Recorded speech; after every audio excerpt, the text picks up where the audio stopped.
RH bill, like Congressman Goles and Dr. Monson, to help dispel our ignorance regarding the RH bill. Whatever we will learn from today's seminar, let us use it so that we would become catalysts for social and moral transformation, first within our colleges, then within our university, followed by our community, and eventually the whole of the Philippines. As my parting words, let me borrow the words of wisdom of my former mentor and former Dean of the College of Nursing, Sor Paz Marfori, when she described nursing as the spirit of caring, and that nursing is meant to promote life and nourish it, and not to prevent or curtail it. I follow this principle every time I think of RH bill. As Christians, we are here to promote and nourish life, not to prevent or curtail it. Life is a gift from God, and only God has the right to take it. Thank you very much, and I hope we have a fruitful morning.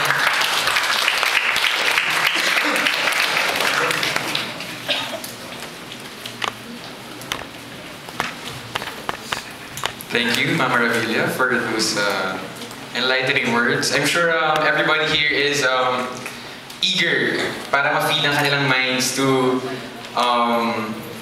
the deeper sense of what the RH bill really is. So, first speaker, again, he's the father of Parañaque Cityhood and father of nationalization of Parañaque National High School and Dr. Arcadio Santos National High School.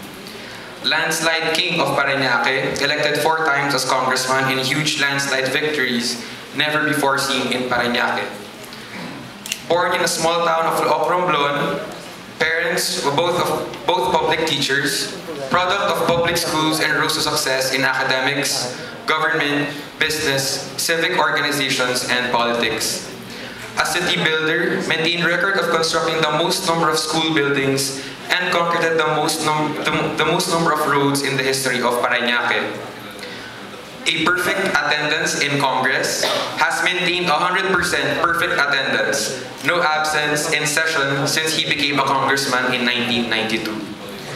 Congress debater, recognized as one of the best debaters in the House of Representatives, with his participation in the charter change, impeachment, and budget debates. Defender of the Constitution, one of the 25 brave members of the House of Representatives to vote against the effort of the majority to amend the Constitution. Deputy Minority Leader, member of all House committees, and congressman for 5 terms. Elected in 1992, 1995, 1998, 2004, and 2007. Ladies and gentlemen, let us all welcome Congressman of the 2nd District of Parañaque, Representative and Congressman Roylo Goles.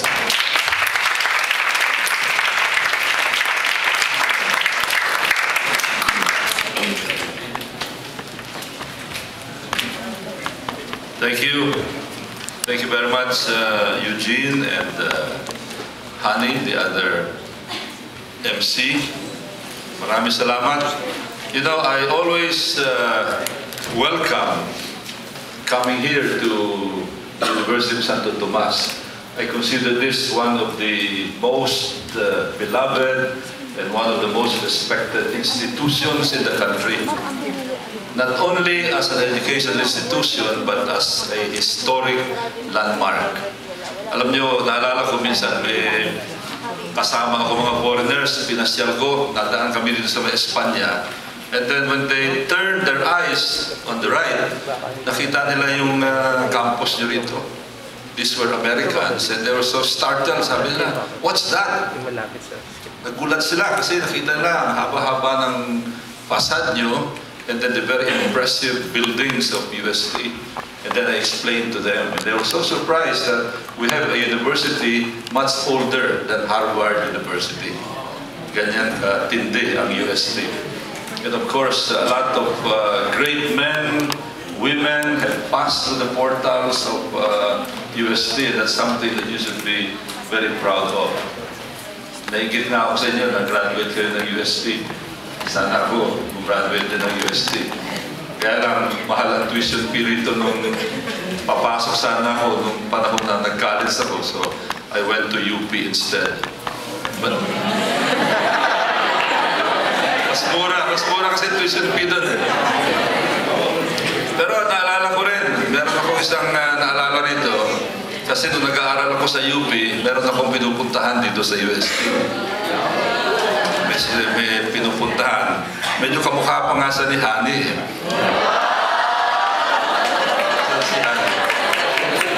Saan si Hani? Kaya lang, wala nangyari sa amin, binasted ako eh. Yan yung malungkot na karanasan ko dito sa UST. Pero sana sa araw na to, hindi nyo ako busted din. My greetings to the other members of the Board of Students, of course, the President, Hani Banyo, Paul Vergara, the Vice President, Alec Uy, Iggy Mendoza, Angela San Juan, Miriam C., Kansa Nagit, Kaita Revilla, Advisor Maria Victoria Bongar, I met her earlier, Rowena Scholar, another advisor, Chua, and of course, our Assistant Dean, Susan Marabilla. Maraming salamat po kasi mama pa tayo. Taga-Romblon o taga-Romblon din.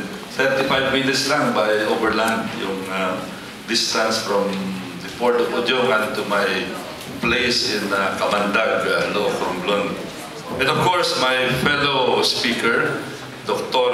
Edna Monzon, Chair of the Department of Bioethics. Magandang umaga po sa inyong lahat. Kanina, binanggit, tinanong ni Dr. Marabilla kung sino sa inyo aware sa RH. And you know, this is very relevant because the other side, those who are proposing RH are always talking about this survey conducted by the SWS. Tapos sinasabi nila mga 60%, 70% daw are in favor of reproductive health. Of course, the first comment I have is, who would not be in favor of reproductive health? Kahit sino tanungin.